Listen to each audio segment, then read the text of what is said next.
The individual point of view. Important as the matter of your point of view for the facts of social life is, it is of less moment than your viewpoint for your fellow men, for your acquaintances, friends, relatives, your immediate family, and most of all, yourself. You must learn not to look upon the world as a lost and decaying thing, but as a something perfect and glorious, which is going on to a most beautiful completeness. And you must learn to see men and women not as lost and accursed things, but as perfect beings advancing to become complete. There are no bad or evil people. An engine, which is on the rails pulling a heavy train, is perfect after its kind, and it is good. The power of steam, which drives it, is good. Let a broken rail throw the engine into the ditch, and it does not become bad or evil by being so displaced. It is a perfectly good engine, but off the track. The power of steam that drives it into the ditch and wrecks it is not evil, but a perfectly good power. So that which is misplaced, or applied in an incomplete or partial way, is not evil. There are no evil people. There are perfectly good people who are off the track, but they do not need condemnation or punishment. They only need to get upon the rails again. That which is undeveloped or incomplete often appears to us as evil, because of the way we have trained ourselves to think. The root of a bulb that shall produce a white lily is an unsightly thing. One might look upon it with disgust.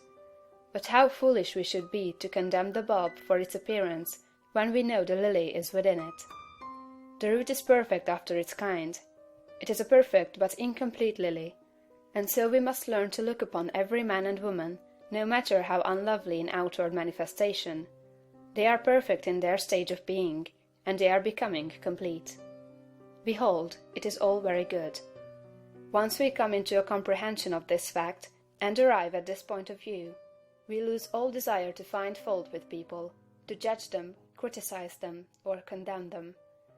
We no longer work as those who are saving lost souls, but as those who are among the angels, working out the completion of a glorious heaven. We are born of the Spirit, and we see the kingdom of God. We no longer see man as trees walking, but our vision is complete. We have nothing but good words to say. It is all good, a great and glorious humanity coming to completeness. And in our association with man, this puts us into an expansive and enlarging attitude of mind. We see them as great beings, and we begin to deal with them and their affairs in a great way. But if we fall to the other point of view, and see a lost and degenerate race, we shrink into the contracting mind, and our dealings with men and their affairs will be in a small and contracted way. Remember to hold steadily to this point of view. If you do, you cannot fail to begin at once to deal with your acquaintances and neighbors and with your own family as a great personality deals with men. This same viewpoint must be the one from which you regard yourself. You must always see yourself as a great advancing soul. Learn to say, "There is that in me of which I am made, which knows no imperfection, weakness, or sickness. The world is incomplete, but God in my own consciousness is both perfect and complete. Nothing can be wrong but my own personal attitude, and my own personal attitude can be wrong only when I disobey that which is within. I am a perfect manifestation of God, so far as I have gone, and I will press on to be complete. I will trust and not be afraid."